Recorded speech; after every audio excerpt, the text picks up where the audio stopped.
আজ সকালবেলা ঘুম থেকে ওঠার পর থেকে শরীরটা খুবই খারাপ লাগছিল, কোনো কাজই করতে ইচ্ছে করছিল না। তাই সেরকম কিছু ব্রেকফাস্ট তৈরি করিনি। ময়ূক সোনাকে একটু ছাতু গুলিয়ে খাইয়ে দিলাম। ছোটোবেলা থেকে ও খাওয়া নিয়ে প্রথম দিকটা একটু বায়না করলেও পরে কিন্তু ঠিকঠাক করেই খেয়ে নেয়। আজকেও তাই ভালো করেই পরে খেয়ে নিয়েছিল, আমি একটু খাইয়ে দিলাম, তারপর কিন্তু ও নিজেই খেয়েছে। যতই শরীর খারাপ থাকুক না কেন, সংসারে কাজ তো করতেই হবে, তাই রান্নাঘরে চলে আসলাম। এদিকে কিন্তু আমার মাসি শাশুড়ি মা এসেছেন। উনি কিন্তু খুব ভালো একজন মানুষ, আমাকে খুব ভালোবাসেন। আমার শাশুড়ি মা চলে যাওয়ার পর আমি ওনাকে আরও কাছ থেকে পেয়েছি, তাই অনেকটা বেশি ভালোবেসে ফেলেছি। সবথেকে বড় কথা হলো, আমি কিন্তু শাশুড়ি চলে যাওয়ার পরে আমার জাও যেহেতু এখন এখানে থাকে না, আর আমাদের বাড়িও যেহেতু গ্রামে, আমি কিন্তু গ্রামের বাড়িতে অনেক ধরনের কাজ থাকে, সেগুলো কিন্তু আমি এখনও শিখে উঠতে পারিনি।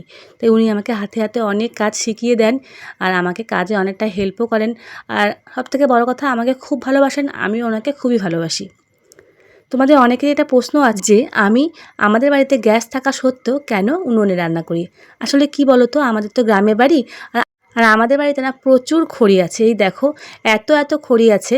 তাই এই খড়িগুলো দিয়ে রান্না না করে আমি যদি গ্যাসটাকে শেষ করি, আর গ্যাসের যা দাম, গ্যাস তো নাকি এখন সেভাবে পাওয়া যাচ্ছে না, তাই কিন্তু আমি বেশিরভাগ উনুনেই রান্না করার চেষ্টা করি। আর গ্যাসে রান্না করি না এটা কখনোই নয়, গ্যাসেও রান্না করি, উনুনেও রান্না করি।